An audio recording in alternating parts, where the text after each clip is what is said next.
శ్రీకాకుళం జిల్లాలో నేడు సీఎం చంద్రబాబు నాయుడు పర్యటన నేపథ్యంలో ముందస్తు ఏర్పాట్లపై అధికారులతో సమీక్షా సమావేశం నిర్వహించారు మంత్రి కింజరపు అచ్చెన్నాయుడు.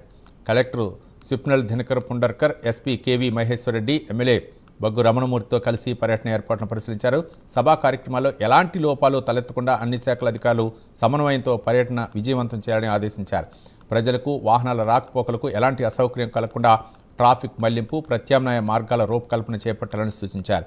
వీఐపీల ప్రోటోకాల్, భద్రతా ఏర్పాట్ల విషయంలో రాజీ పడొద్దని పోలీసు యంత్రాంగాన్ని ఆదేశించారు. రూట్ మ్యాప్ ఖరారు, సామాన్యులకు అసౌకర్యం కలగకుండా చూడాలని చెప్పారు మంత్రి.